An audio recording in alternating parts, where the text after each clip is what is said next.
So hello guys, welcome back to this channel. आज के इस वीडियो में आपका स्वागत है और ये है हमारा लेक्चर नंबर 7, जैसा कि आप देख पा रहे होंगे। तो इसमें हम लोग क्या पढ़ने वाले हैं उसका बात कर लेते हैं। तो हम लोग पढ़ने वाले हैं इस वाले पर्टिकुलर लेक्चर में, क्या पढ़ेंगे सर? हम लोग पढ़ेंगे मील प्लानिंग। सबसे पहले हम लोग पढ़ेंगे मील प्लानिंग, फिर पढ़ेंगे हम लोग कि फूड सिलेक्शन। तो दो चीजें हमको पढ़ना है कि मील को आयुर्वेदा के हिसाब से अगर प्लान करना हुआ, अगर हमको ही प्लान करना हुआ तो कैसे ही प्लान करेंगे। दूसरा कि हम लोग पढ़ेंगे कि फूड कैसा सिलेक्ट करेंगे जो कि हमको आयुर्वेदिक तरीके से अच्छा रखे, स्वस्थ रखे। ठीक है, तो ये सब चीजें हम लोग पढ़ने जा रहे हैं इसमें। ये बाकी लेक्चर्स की तरह ही एकदम बेहतरीन लेक्चर होगा। तो अब हम लोग बढ़ते हैं आगे बढ़ेंगे। सबसे पहला हमारा स्लाइड आता है यहाँ पे। हम लोग बिना टाइम खर्च किए शुरू करते हैं पहले पढ़ाई। लास्ट में कुछ स्पेशल बातें हैं जो आपसे करनी होंगी हमसे। चलिए तो करते हैं शुरू। यहाँ पे आ जाता है हम लोगों को सबसे पहले introduction to Ayurvedic meal planning. जो आयुर्वेदिक मील प्लानिंग है उसका इंट्रोडक्शन देख लेते हैं पहले, तो कैसे मील प्लान किया जाता है। सबसे पहले आयुर्वेदा जो है, मैं शुरू से ही भी बोलते आया हूं और फिर भी वापस बोल रहा हूं कि आयुर्वेदा जो है ये कभी भी फूड को फूड की तरह नहीं दिखता है। तो क्या की तरह दिखता है सर? फूड को ये देखता है as a medicine, as a energy and as a spiritual support. आया बात समझ में? तो फूड को कभी भी आयुर्वेदा ऐसे ही देखता है और शुरू से ऐसे ही हम लोग फूड को देखते आ रहे हैं। अब बात है कि अगर आप प्रॉपर मील प्लानिंग के साथ खाना खाते हैं तो जब भी आप मील प्लानिंग कर रहे हैं तो आप अपने प्रकृति का ध्यान रखिए। मतलब आपका बॉडी टाइप कैसा है, आप वात पित्त कफ में से कौन से टाइप के हैं। उसके अलावा अग्नि का भी ध्यान रखिए, आपके पास स्ट्रॉन्ग अग्नि है कि वीक अग्नि है। उसके अलावा ऋतु मतलब कि सीजन का भी ध्यान रखना होता है और आगे जाके अपने एज का भी आपको ध्यान रखना होगा। इन सब चीजों का जब आप ध्यान रखते हैं तो एक बेहतरीन आप बना पाते हैं बैलेंस्ड मील प्लानिंग। तो मील प्लानिंग अच्छा करने के लिए आपको सबसे पहले ध्यान रखना होगा क्या? अपना प्रकृति का, अग्नि का, ऋतु का और फिर अपने एज का। अगर इन सब चीजों का आप ध्यान रखते हैं तो एकदम बेहतरीन से बेहतरीन आप मील प्लानिंग करेंगे और जिसकी वजह से आपका खाना एकदम आपको दवाई की तरह सूट कर रहा होगा। आते हैं आगे, बात करते हैं कि एक वेल प्लान आयुर्वेदिक मील जो होता है, एक वेल प्लान आयुर्वेदिक मील जो होता है वो होता है जिसमें टेस्ट बैलेंस्ड हो। वो होता है जिसमें टेस्ट बैलेंस हो, मतलब रस आपको 7 तरह के रस पढ़ाए गए होंगे, 6 तरह के रस पढ़ाए गए होंगे। तो वो रस जो है पढ़ाए गए होंगे, नहीं पढ़ाया गया था, तो वो जो रस होता है वो बैलेंस होना चाहिए। फिर क्वालिटीज भी बैलेंस होना चाहिए, जैसे गुण, फूड का क्या गुण है वो भी बैलेंस होना चाहिए। आया बात समझ में? तो रस बैलेंस होना चाहिए, खून बैलेंस होना चाहिए, खाना जो होना चाहिए वो फ्रेश होना चाहिए, सीजनल होना चाहिए कि जो सीजन में मिलता हो वो जरूर खाया कीजिए और ऐसा होना चाहिए जो किसी भी इंडिविजुअल को सूट करे, जैसे आपके बॉडी के हिसाब का होना चाहिए। आया बात समझ में? जब भी आप इसको प्रिपेयर कर रहे हैं खाने को या फिर कंज्यूम कर रहे हैं तो उसको पूरा माइंडफुल, पूरा दिमाग से स्थिर करके अच्छे से मन से प्रिपेयर कीजिए और खाते वक्त भी पूरा ध्यान आपका खाना पर ही होना चाहिए। तो खाइए भी मन से और पकाइए भी मन से। ये चीजें आपको और ज्यादा स्वस्थ और ज्यादा लंबी उम्र प्रदान करने का काम करेंगे। आया बात समझ में? ठीक है, इस स्लाइड को अगर आप समझ चुके हैं तो हम चलते हैं सेकेंड स्लाइड पे। सेकेंड स्लाइड क्या है? आज का लेक्चर थोड़ा सा लंबा होगा बाकी लेक्चर्स, पिछले लेक्चर्स से। ठीक है, तो हाँ, अगला लेक्चर क्या, अब लेक्चर नहीं, अगला बात क्या है? अगला बात ये है कि फैक्टर जो कि जरूरी में ध्यान रखने चाहिए अगर आप मील प्लानिंग कर रहे हैं। तो सबसे पहला फैक्टर है आपको प्रकृति का ध्यान रखना होता है। हम जैसे बोले थे ना कि जब आप मील प्लानिंग करते हैं तो कुछ फैक्टर का ध्यान होना चाहिए आपको। तो उसमें से सबसे पहला जो चीज आपको ध्यान रखना है वो है प्रकृति।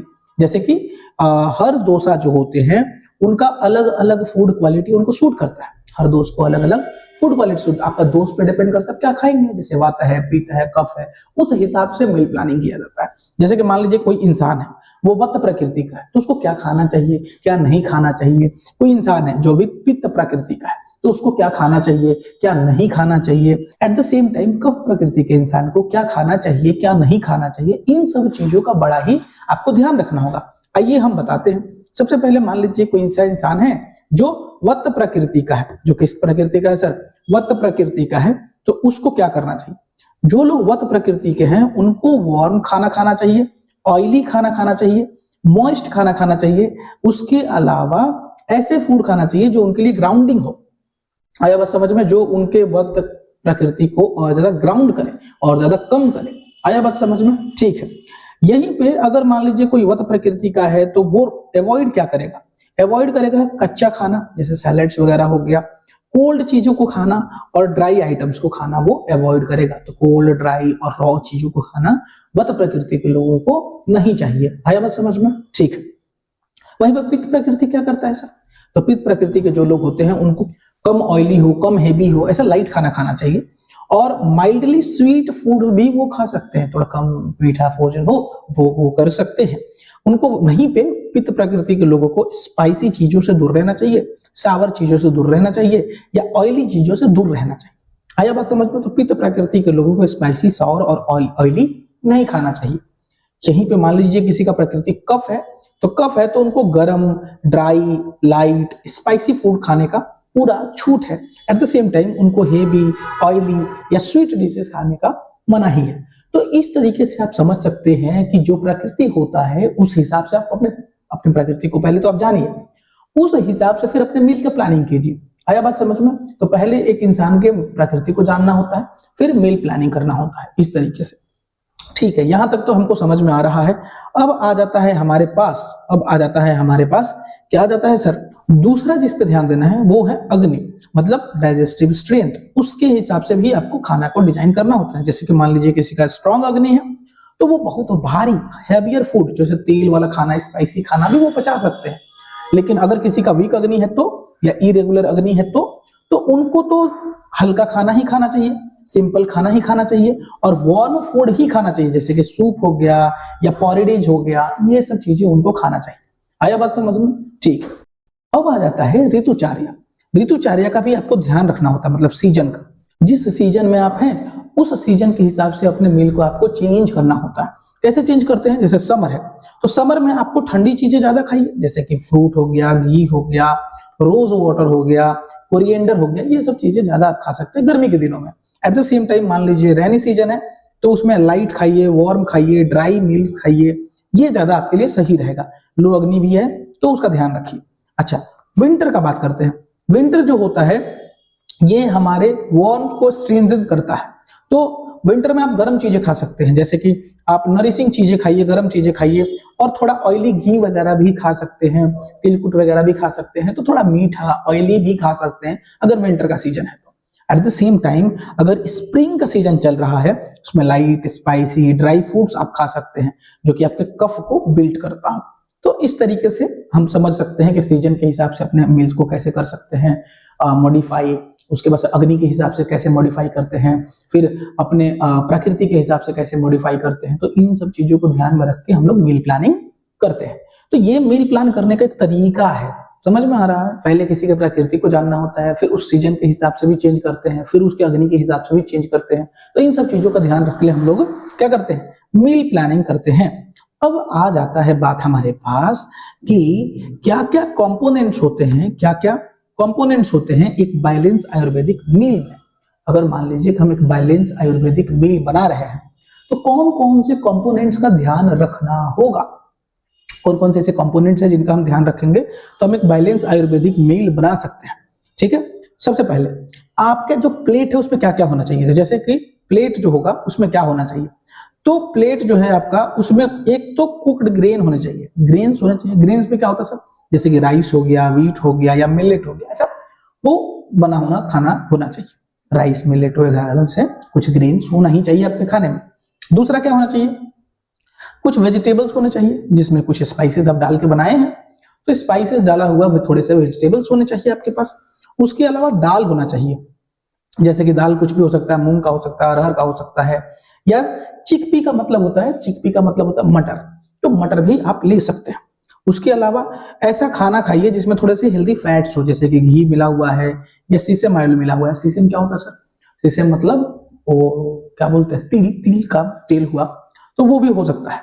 उसके अलावा आपके पास कुछ कॉन्डिमेंट्स होने चाहिए। कॉन्डिमेंट्स मतलब अचार हो गया या फर्मेंटेड फूड, जैसे कि अचार हो गया, चटनी हो गया, या किसी भी तरीके का फर्मेंटेड फूड आपके खाने में भी होना चाहिए।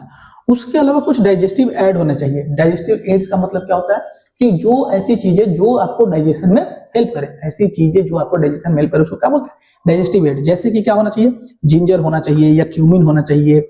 ये सब चीजें क्या करती है, अजवाइन या फनेल्स वगैरह आपके डाइजेशन को और अच्छा करती है। आया बात समझ में। फिर वाटर जो होना चाहिए वो भी होना चाहिए, या हर्बल टी आप ले सकते हैं। अच्छा ध्यान रहे कि वाटर जो आप पी रहे हैं खाने के बाद वो हमेशा गर्म होना चाहिए, तो थोड़े से वार्म वाटर होने चाहिए, मतलब बॉडी के टेम्परेचर के बराबर ही होना चाहिए। ये नहीं कि बॉडी से ठंडा पानी पी रहे हैं। अब तो फ्रीज चल गया है, सब लोगों को फ्रीज का पानी पीना है, तो वो कहीं ना कहीं ठीक बात नहीं है। ठीक है, वो ठीक बात नहीं है। आप फ्रीज का पानी मत पीजिए, कम से कम इतना तो गर्म होना चाहिए कि आपके बॉडी टेम्परेचर के हिसाब से होना चाहिए। आया बात समझ में, तो ये चीजें हैं। अच्छा ध्यान रहे कि जो भी खाना खाएंगे आप, उसमें जो 6 टेस्ट होते हैं, सदरसा बोलते हैं उसको, तो सदरसा आपके मील में होना चाहिए। 6 तरह का टेस्ट जो है वो आपके मील में होना चाहिए, आपके खाने में, प्लेट में होना चाहिए। जैसे कि स्वीट हो गया, सावर हो गया, सॉल्टी हो गया, पेंजेंट हो गया, बीटर हो गया, एस्ट्रीजेंट हो गया, इस सब तरीके का टेस्ट, ये 6 टेस्ट आपके खाने में होना चाहिए। और ये सदरसा के बारे में हमने पहले भी पढ़ा है, तो ये 6 टेस्ट आपके प्लेट में होना ही चाहिए। अब बात आ जाता है कि बात प्रैक्टिकल मील का टाइमिंग क्या होना चाहिए। जो मील का टाइमिंग है या क्वांटिटी है उसका गाइडलाइन क्या होगा, कितना खाना है, कब खाना है, ये कैसे पता चलेगा, तो बताते हैं। ये तो हम लोग बहुत पहले से पढ़ते आ रहे हैं और लगातार पढ़ते आ रहे हैं कि जब आप भूखे हैं प्लीज तभी खाना खाइए। कभी भी खाना अपने हैबिट के बाहर जाके नहीं खाना है।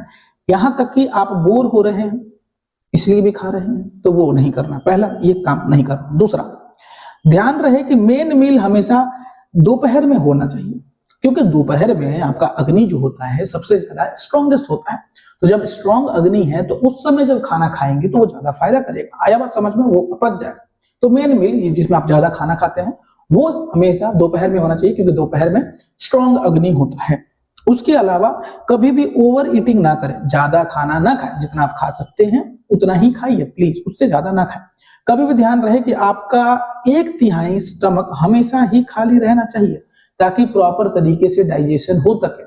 जो एंजाइम सीक्रेट किए जाएंगे, जो एंजाइम आपके लिए डाइजेशन करते हैं, उनको जब सीक्रेट किया जाएगा तो उनके लिए जगह बचना चाहिए ना स्टमक में। तो 1/3 हिस्सा खाली ही रहना चाहिए, 1/3 पेट का हिस्सा क्या होना चाहिए, खाली होना चाहिए। बाकी आप 2/3 खा सकते हैं, तो पेट का 1/3 हिस्सा बाकी रखना है, हमेशा खाली रखना है। उसके अलावा कभी भी रात को बहुत लेट खाना अवॉइड कीजिए। रात को बहुत ज्यादा लेट से खा के सोना, 8 बजे 9 बजे खा के सो रहे हैं, रात का खाना 7-8 बजे, 7 बजे तक मैक्स टू मैक्स खा लो, उसके बाद मत खाओ। क्योंकि आदमी जब सोता है तो डाइजेशन हो जाता है स्लो, तो इसीलिए पहले खा लोगे तो 2-3 घंटा जगे रहोगे तो उसमें डाइजेशन हो जाएगा, और फिर सो जाओगे तो डाइजेशन स्लो भी हो गया तो कोई दिक्कत नहीं है। तो जब इंसान सोता है तो डाइजेशन हो जाता है स्लो, इसीलिए आपको रात को क्या करना चाहिए, कम खाना चाहिए। आया बात समझ में, ठीक है। अब ध्यान से सुनिएगा कि अब हमारा बात यह है कि कई लोगों को आदत होता है कि जब न तब कुछ ना कुछ मुंह में डाल ही ले रहे हैं, वो भी गलत बात है। तो जब न तब कुछ ना कुछ नहीं खाना चाहिए। अवॉइड करा कीजिए हमेशा कि इधर उधर का चीज ना खाएं, और जब ना तब स्नैक्स वगैरह ना खाएं। आया बात समझ में, जब मन गया तब कुछ खा लिया, ऐसा ना करें, ठीक है। अब आ जाते हैं अगला बात पे। अगला बात ये है कि अच्छा एक बात बताओ दोस्त, क्या मेरा पढ़ाया हुआ समझ में आता है? क्योंकि मेरा बोलने का स्पीड थोड़ा सा फास्ट है, और मुझे पता चला ऐसा कि मेरा बोलने का स्पीड थोड़ा सा फास्ट है, तो सच में तुमको समझ में आता है? और हमको थोड़ा एक कमेंट करके बताना कि समझ में आता है, या स्पीड स्लो कर देना चाहिए मुझे, क्योंकि मुझे लगता है कि मैं बहुत ज्यादा फास्ट फास्ट बोल देता हूँ और एक पेज पे पूरा पढ़ा देता हूँ। शायद ये बच्चों को पसंद ना आ रहा हो, तो प्लीज कुछ भी हो जो मैं चेंज कर सकता हूँ बोलना, मैं चेंज करूंगा, ठीक है। तो ठीक है, तो इसी के साथ अब हम लोग शुरू करते हैं। शुरू क्या करेंगे सर कि वात, मान लीजिए कि एग्जांपल लेते हैं कि एक ऐसा इंसान है जिसका वात ज्यादा है, उसके लिए मील प्लान कैसे करेंगे। तो उसके लिए सैंपल कैसा होगा कि आयुर्वेदिक मील कैसे प्लान करेंगे। जैसे कि मॉर्निंग में वो सुबह उठेगा तो सबसे पहले वो क्या करेगा, वार्म वाटर लेगा और जिंजर के साथ पिएगा, ठीक, गर्म पानी पिएगा जिंजर के साथ। उसके बाद से स्टीम्ड एप्पल वगैरह खा लेगा, और या फिर डेट रखा होगा, डेट्स मतलब क्या होगा, क्या खजूर, खजूर घी में डुबा के रखा हुआ होगा, वो खा सकता है, ठीक है। उसके अलावा लंच में क्या करना है, लंच में आपको खिचड़ी खाना है जिसमें घी डाला हुआ रहेगा, ध्यान रहे खिचड़ी रहे, राइस का मूंग दाल का तो ज्यादा अच्छा है। तो राइस और मूंग दाल का खिचड़ी हो, घी में बना हुआ हो तो एकदम बेस्ट है। उसके बाद से कुछ स्टीम्ड वेजिटेबल्स खा सकता है स्पाइसेस के साथ, और बटर मिल्क खा सकता है रोस्टेड क्यूमिन के साथ। तो ये हो गया उसका लंच। उसके बाद से इवनिंग में क्या करेगा, उसमें इवनिंग में वो चाहे तो वेजिटेबल सूप ले सकता है, बॉइल्ड मिल्क पी सकता है टर्मरिक डाल के, उसमें मतलब कि हल्दी डाल के पी सकता है। और क्या कर सकता है, एलमंड भिंगा के खा सकता है या हर्बल टी पी सकता है शाम को। ये हो गया आपका वत का। लेकिन अगर मान लीजिए कोई और डोसा है तो उसके लिए अलग होगा, और सीजन है तो उसके लिए अलग होगा, या डाइजेस्टिव पावर के हिसाब से भी ये चेंज हो सकता है। ये बस एक एग्जांपल है, जैसे कि हो सकता है। क्या ये एग्जाम में आएगा? नहीं, बस मैं बता रहा हूं नॉलेज के लिए, ठीक है। ये एग्जाम में नहीं आ सकता है, बाकी सब आएगा। हाँ, ये देखिए कॉमन फूड प्लानिंग मिस्टेक्स। अगर फूड प्लानिंग लोग करते हैं तो कुछ मिस्टेक्स करते हैं। उसमें क्या मिस्टेक करते हैं, जैसे कि लोगों को लगता है कि सैलेड्स जो होते हैं वो हेल्दी होते हैं तो खूब सैलेड्स खाओ।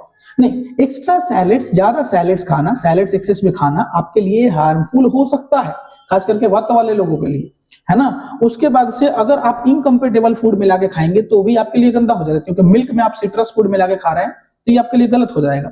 उसके अलावा प्रोसेस्ड फूड खाना या फ्रोजन फूड खाना या स्टील फूड्स खाना, ये भी आपके लिए सही नहीं है। प्रोसेस फूड मतलब कि जो पैकेट्स में आते हैं बिकने के लिए प्रोसेस करके, तो वो फूड जो होता है जिसमें कुछ केमिकल्स डाल के रख देते हैं, प्रिजर्वेटिव डाल के रख देते हैं, तो ज्यादा दिन तक खराब नहीं होता है ना पैकेट्स वाले फूड, तो उसको प्रोसेस्ड फूड बोलते हैं। फ्रोजन मतलब जमा के रख देते हैं जो फूड्स, वो हो गया। और स्टील फूड्स वही दुकान पे बिकने वाले। तो हम ये बोल रहे हैं कि ये सब नहीं खा सकते आप। उसके अलावा सीजनल वेरिएशन को आप इग्नोर नहीं कर सकते हैं। सीजनल वेरिएशन को इग्नोर करने का मतलब बीमारी को बुलावा देना है।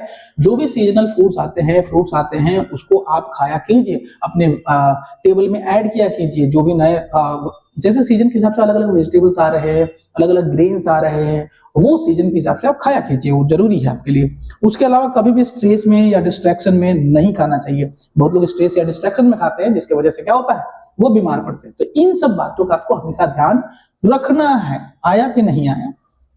अब बात क्या है कि आयुर्वेदिक किचन एसेंशियल क्या है, किचन में क्या क्या चीजें होती हैं जो आयुर्वेदिक के हिसाब से सही हैं, उनको रखना ही चाहिए। सबसे पहले कि आपको फ्रेश इंग्रेडिएंट रखना होगा। आया बस, जो भी चीज आप रखेंगे वो फ्रेश रखेंगे। दूसरा, ऐसा एंजाइम रखिए जो कि आपके डाइजेस्टिव को रेडी रखे, आपके डाइजेशन को रेडी रखे। कहने का यह मतलब है कि ऐसे चीजें जैसे कि जिंजर हो गया, क्यूमिन हो गया, टर्मरिक हो गया, अजवाइन हो गया, ये हमारे डाइजेशन को और ज्यादा बढ़ाते हैं। तो ऐसी चीजों को अपने किचन में रखना बहुत ज्यादा जरूरी है। उसके बाद से जो भी आप खाना बना रहे हैं पूरा ध्यान से बनाइए, पूरा शांति के साथ बनाइए, पूरे टेंशन से, पूरा कामनेस के साथ बनाएंगे खाना तो वो अच्छा बनेगा। आया बात समझ में। दूसरा, स्टोर खाना करना है तो हमेशा उसको क्लीन जगह पे रखिए, सात्विक कंडीशन में रखिए, साफ सुथरा कंडीशन में रखिए। यानी कि प्लास्टिक में खाना पैक कर दिए तो वो आपके लिए सही बात नहीं है। प्लास्टिक से कई बार कैंसर भी होता है, तो प्लास्टिक में कार्सिनोजेंस भी पाए जाते हैं, वो कैंसर का कारण बनते हैं। खैर, ऑफर फूड विथ ग्रेटिट्यूड। कभी भी खाना आप खा रहे हैं तो उससे पहले उसको थोड़ा सा ग्रेटिट्यूड दिखाइए कि हाँ, भगवान की दया से या किसी के भी करने से किसान के ही ग्रेटिट्यूड दिखा दीजिए, किसान को ही ग्रेटिट्यूड दिखाइए। लेकिन जो भी खाना आपके सामने आया है उसके प्रति हमेशा आपको रिस्पेक्टफुल रहना चाहिए कि आपको भोजन मिल रहा है। आया बात समझ में। ये सब चीजें जरूरी हैं। अब आ जाता है कि हमारा लास्ट स्लाइड, यहाँ पे थैंक यू लिखा हुआ है। तो इस तरीके से हमारा ये भी लेक्चर हो जाता है खत्म। मैं आपसे लास्ट में यही कहना चाहूंगा कि अगर आपको लेक्चर सही लग रहा है और आपको लग रहा है कि इस चैनल को बढ़ना चाहिए आगे और मेरा ग्रोथ होना चाहिए, क्योंकि मैं चीजें जो दे रहा हूं वैसा बाकी लोग नहीं दे रहे हैं, या मैं सबसे बेहतरीन चीजों को दे रहा हूं और मैं डिजर्व करता हूं आगे बढ़ना, तो प्लीज चैनल को सब्सक्राइब करें। और आपके जो भी दोस्त हैं, यार हैं, या जो आपके अपने हैं, या आप जिस कॉलेज में स्कूल में पढ़ते हैं, तो उनको भी थोड़ा शेयर किया कीजिए। ये सब मुझे बोलना ना पड़े दोस्त, तो आप शेयर करेंगे तभी मुझे मोटिवेशन मिलेगा, लोगों तक जाएगा, तभी मुझे मजा भी आएगा और मैं लेक्चर्स कंटिन्यू भी कर पाऊंगा। देखो, मैं भी दिन भर काम करता हूँ दोस्त, मैं कैसे न कैसे टाइम निकालता हूँ, तुम्हारे लिए लेक्चर शूट करता हूँ। मेरे पास 1 मिनट का समय नहीं है, फिर भी मैं कहीं से ना कहीं से टाइम निकाल के कोशिश करता हूँ कि कुछ तो हो, सप्ताह में 1 दिन तो निकल जाए, महीना में 1 दिन तो निकल जाए, मैं लेक्चर शूट कर सकूं। और मैं अपना काम क्विट कर दूंगा अगर ये चैनल अगर अगले 1.5 महीने 2 महीने में 1000 सब्सक्राइबर्स हो जाते हैं, 4000 घंटा वॉच टाइम हो जाता है, तो मैं सब काम छोड़ के मैं तुमको ही पढ़ाऊंगा। मैं 10 जगह जो पढ़ा रहा हूँ मैं 10 जगह से जो पैसा कमाने का कोशिश कर रहा हूँ फिर भी नहीं कमा पा रहा हूँ। अगर ये चैनल मोनेटाइज हो गया तो लिटरली मैं सब चीज छोड़ के तुम लोगों को ही पढ़ाऊंगा और मैं बता रहा हूं कि best out of best content मैं दूंगा अपने बलबूते पे अकेले हर सब्जेक्ट का। लेकिन उसके लिए भाई यहां से कुछ आना तो चाहिए। मैं सब चीज छोड़ दूं, इस पे रिलाई करूं और तुम मेरा सपोर्ट भी नहीं करोगे तो फिर कैसे होगा। मैं तुमसे ही बात कर रहा हूं दोस्त, प्लीज थोड़ा सा सपोर्ट कीजिए। आप अपने दोस्तों को बताइए, अपने रिश्तेदारों को बताइए, मतलब जो भी बच्चे पढ़ सकते हैं या पढ़ रहे हैं, जिनको भी इसका जरूरत है, शेयर किया कीजिए। आपको शेयर करने से तो कुछ घाटा नहीं होगा, हालांकि आपके सर को थोड़ा फायदा हो जाएगा। तो शेयर करो दोस्त, और जितना ज्यादा आप इसको हेल्प कर देंगे, इस चैनल को आगे बढ़ा देंगे, उतना ज्यादा आपकी पढ़ाई में मैं आपका हेल्प करूंगा। कभी भी आपका ग्रेड नीचे नहीं जाने दूंगा, कभी भी आपका नंबर नीचे नहीं जाने दूंगा, इस बात का मैं प्रॉमिस करता हूं, ठीक है। और मैं फ्री में सारा चीज दूंगा और हमेशा फ्री में ही दूंगा, कभी भी आपको पैसा पे करने का जरूरत नहीं पड़ेगा। आया समझ में। मैं बहुत ज्यादा मोरल आदमी हूं और ये चीजें बोल के नहीं दिखाई जाती हैं, तो ये सब चीजें फील की जाती हैं। और अगर आपको कैमरा के उस पार से भी आपको ये चीजें फील हो रही हैं तो शेयर कीजिए अपने दोस्तों को, ताकि मुझे एक बार स्टेबिलिटी मिल जाए। समझ में आया दोस्त। तो एक बार दिल से बोल रहा हूं कि सब्सक्राइब नहीं किया है तो सब्सक्राइब कर लो। इतने सारे लेक्चर देख लिए, अभी तक सब्सक्राइब नहीं किया तो सब्सक्राइब कर लो, वीडियो को लाइक करो और कोशिश करो कि ज्यादा से ज्यादा लोगों तक वीडियो फैलाओ। अगर तुम अपने कॉलेज में भी 10 बच्चों को भी बताते हो, कुछ नहीं, तुम अकेले, तुम्हारा जिम्मेवारी है 10 लोगों को बताना। बस बताना है, कुछ नहीं बोलना, बस बोलना कि आयुर्वेदा न्यूट्रिशन का ये कोर्स है, बस दोस्तों को बताओ, 10 दोस्तों को। आपका ये काम है और अपने खुद सब्सक्राइब करना, ठीक है। अगर हम लोग ऐसे ही करेंगे 3 से 4 महीना में मोनेटाइज हो जाएगा, और जब मोनेटाइज हो जाएगा दोस्त तो फिर मैं ये सब बोलना भी बंद कर दूंगा। आशा है कि आप हमारी बात को समझ पाए होंगे और आपका और समय व्यर्थ ना करते हुए आपको हम बाय बोल रहे हैं, और मैंने जो कहा है प्लीज उस बात को मानिएगा। और मिलते हैं दोस्त अगले लेक्चर में। अगला लेक्चर हमारा लास्ट लेक्चर होगा, उसके बाद से हम आपको इंपॉर्टेंट क्वेश्चंस, पीवाईक्यू जो भी रिलेटेड होंगे आयुर्वेदा एंड न्यूट्रिशन से, हर चीज हम प्रोवाइड करवा देंगे, ठीक है। 6 तारीख को जिन लोगों का एग्जाम है, 6 जनवरी को, उनके लिए स्पेशली मैं ये सब चीजें जल्दी जल्दी कर रहा हूं। तो फटाफट आप सब्सक्राइब कर दीजिए और दोस्तों के पास शेयर कर दीजिए। जिनका कल या परसों भी एग्जाम है उनको भी आप शेयर कर सकते हैं, और उनको बोलिएगा कि वो लोग भी सब्सक्राइब कर दें और वो लोग भी शेयर करें। आया बात समझ में। Thank you. मिलते हैं अगले वीडियो में, जो कि लास्ट लेक्चर होगा हमारा, और इस तरीके से हमारा आयुर्वेदा एंड न्यूट्रिशन खत्म हो जाएगा। फिर हम लोग पढ़ेंगे कम्युनिकेशन इन एवरीडे लाइफ, फिर उसी तरीके से आगे बढ़ता चलेगा। फिजिक्स पैरेलल चला ही रहे हैं, बस मुझे थोड़ा सा टाइम कम मिल रहा है, इसलिए दोस्त थोड़ा सा लेट हो रहा है। टाइम ज्यादा मिलने लगेगा अगर आप मेरा बात मानते हैं तो, ठीक है। सारी चीजें आप समझ गए होंगे, और thank you for watching that video. Meet you in the next video. Bye.